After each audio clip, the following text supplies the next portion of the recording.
Alors on va poursuivre avec Déborah d'Angers.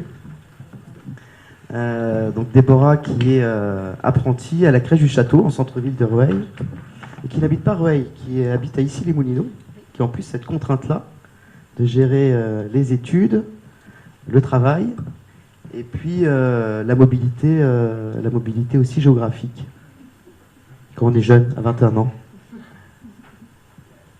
Donc bonjour, je m'appelle Déborah, j'ai 21 ans. Donc j'ai fait un bac professionnel secrétariat. Suite à ça, j'ai été acceptée en BTS manager, assistant manager. Mais en fait, ça ne me plaisait pas, j'avais pas envie de faire ce BTS-là. Donc j'ai arrêté les études. L'année qui a suivi, j'ai fait une formation de secrétariat médical à domicile.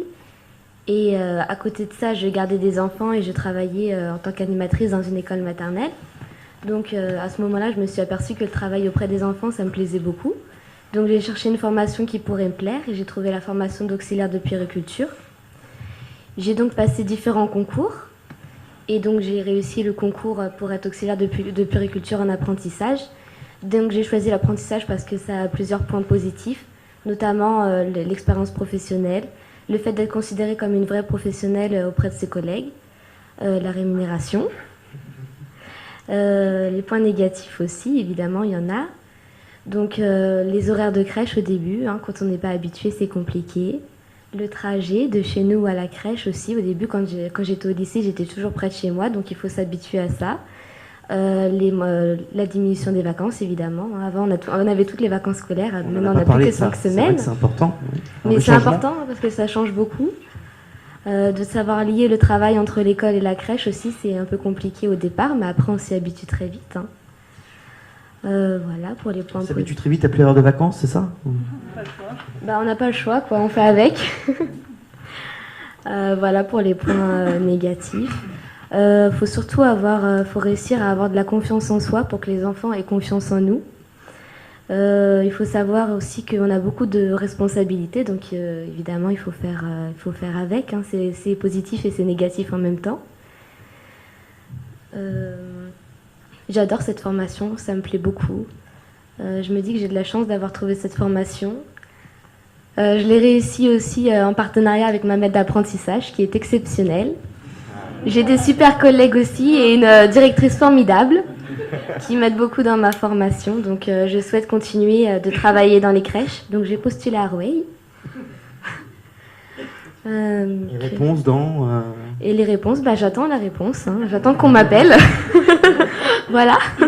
La DRH de la ville n'est pas encore là. Donc voilà. Très bien, merci beaucoup Déborah. De rien.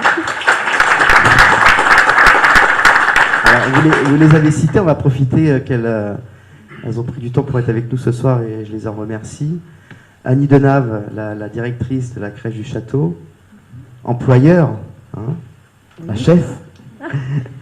Et juste à votre droite, Annie, on passera après la parole à Lydie, qui est la maître d'apprentissage de Déborah, qui a cette lourde tâche aussi, sur des métiers qui ne sont pas simples. Déborah l'a dit, d'être aux côtés des enfants et des tout petits enfants. Comment aussi, en tant que maître d'apprentissage, on gère cet accompagnement. Peut-être Madame la directrice, Madame Denave, un mot sur cette politique aussi d'apprentissage dans les métiers de la petite enfance. Oui. Bienvenue en tout cas à Déborah et cette expérience est très positive.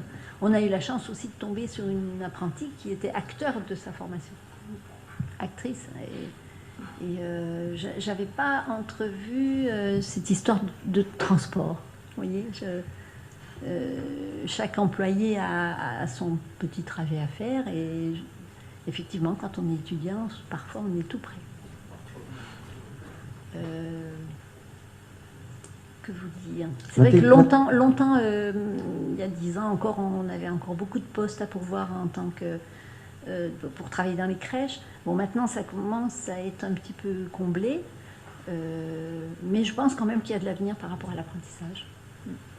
L'intégration dans l'équipe? L'intégration se fait de part et d'autre, je dirais. C'est un peu comme intégrer une nouvelle recrue. Je pense qu'elle fait un pas vers nous et la maître d'apprentissage est là aussi pour faire l'interface, pour faire un petit peu le lien entre l'équipe et elle. On ne voit pas beaucoup les formateurs. bon, ils passent un petit peu, mais vous nous en parlez plus que ce qu'on les rencontre.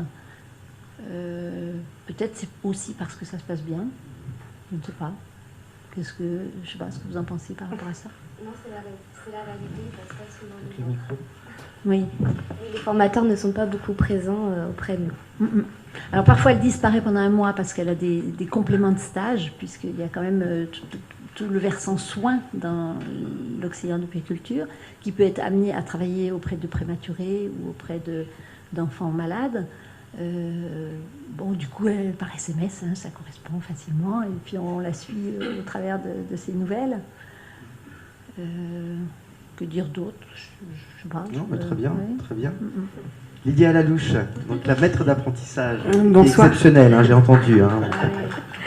Mais c'est vrai que j'ai beaucoup de chance d'avoir eu une apprentie aussi dévouée. Et comme le disaient à bon nombre de reprises les intervenants, c'est vrai que faire un métier avec passion, ce n'est pas le subir, c'est le vivre. Et c'est ce que Déborah fait. Alors c'est vrai qu'on a une particularité, nous, dans la petite enfance, parce qu'on n'est quand même pas avec des dossiers. On est avec des petits bouts qui quand même voient l'absence de Déborah partir, revenir. Donc c'est vrai que c'est quelque chose qui est quand même plus compliqué à gérer en termes de présentéisme et d'absentéisme de Déborah, sachant que des fois elle est absente quand même pendant des périodes assez longues. Donc c'est vrai que moi j'ai eu l'occasion d'en parler avec son école qui préconisait de faire un système de référence, donc de prendre des enfants vraiment en référence et d'avoir vraiment ce travail que nous on fait au quotidien. Et moi, je m'y suis toujours opposée aussi parce que je pense que ce n'est pas pour le bien-être des enfants, c'est pas très évident de Déborah qui s'absente souvent. Malheureusement, je pense qu'elle en est aussi témoin parce qu'elle rate des morceaux de leur vie aussi et de notre travail qui est dans leur accompagnement. Donc c'est vrai que c'est important dans notre métier de travailler en équipe. Alors c'est un métier qui est déjà compliqué dans le travail d'équipe parce qu'on a différentes disciplines et différents professionnels qui interviennent auprès des enfants. Et d'avoir une apprentie, je pense que c'est enrichissant aussi, parce que c'est vrai que nous, ça nous fait remettre du sens dans notre travail au quotidien. Le fait d'avoir quelqu'un qui nous fait des retours avec de la théorie de l'école, qui des fois peut nous sembler très loin. En même temps, on est dans un domaine qui évolue tellement et qui change tellement que même moi qui suis diplômée depuis peu, il y a des choses qui évoluent. Donc c'est aussi important. Déborah, elle a toujours su faire ce lien avec l'école et la pratique que l'on fait tous les jours. Moi, je me suis toujours investie pour que Déborah soit aux mêmes connaissances que moi sur les enfants dont j'ai la référence. Et c'est vrai qu'elle est très très investie dans son travail. Et moi, je trouve que ça apporte une touche et un objectif dans l'équipe, parce qu'elle a un regard qui vient, qui repart, qui nous permet aussi de mettre des choses en place.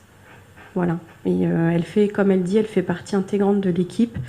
On n'envisage pas l'équipe sans elle. C'est compliqué. En plus, là, elle vient bientôt partir. Donc, du coup, on espère qu'elle sera recrutée sur la ville parce que, franchement, ça en vaut le coup. Voilà.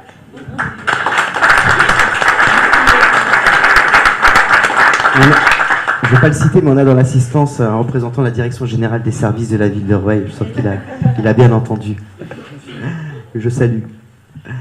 Je voulais juste rebondir sur un point et je vais passer la parole à Pierre Gomez, qui est directeur du CFA des métiers du bâtiment de Rueil, secteur évidemment complètement différent, sur un point que vous avez abordé sur la relation entre l'employeur, et notamment Madame Denave, et les formateurs. Parce que je pense que c'est en effet variable aussi selon les centres de formation, selon les CFA. Et peut-être Pierre, de cet angle de vue qui est le tien, qui est de directeur d'un centre de formation, comment au quotidien les jeunes du CFA, les apprentis, sont suivis et il y a ce lien avec les employeurs pour s'assurer que tout se passe bien aussi.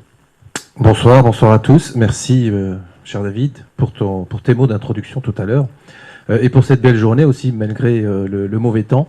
Mais ce fut une journée chaleureuse, organisée magnifiquement bien par la ville. Alors, la relation entre le CFA partenaire, n'oublions pas qu'avant tout, le premier lieu de formation, c'est l'entreprise. Donc, quand un jeune, on peut signer un contrat d'apprentissage, mais Madame Lorion nous expliquera tout ça bien mieux tout à l'heure, Quand un jeune signe un contrat d'apprentissage, on peut signer un contrat de 16 à 26 ans moins un jour. Le jeune est sur les 2 lieux de formation. Le premier lieu, c'est l'entreprise. Le deuxième lieu de formation, c'est le centre de formation d'apprentis, qui est là pour compléter et apporter toutes les situations que l'apprenti, l'apprenant ne voit pas en entreprise. Ce lien est primordial, il est important et il faut qu'il existe. Il faut impérativement que les formateurs, le maître d'apprentissage puissent se rencontrer pour construire le parcours, comme vous l'avez évoqué, madame, pour construire le parcours de l'apprenant. Et alors, c'est toujours problématique, quelquefois, suivant le lieu où habite l'apprenant, suivant le lieu où se situe l'apprenant au sein de la commune. Alors, la région Île-de-France est grande, effectivement, mais si ce lien n'existe pas, et il n'est pas uniquement virtuel, il faut qu'il soit physique aussi. Il faut qu'il y ait des rencontres régulières entre les maîtres d'apprentissage, les formateurs des CFA et le représentant de l'entreprise. Voilà. Il faut que ce lien existe.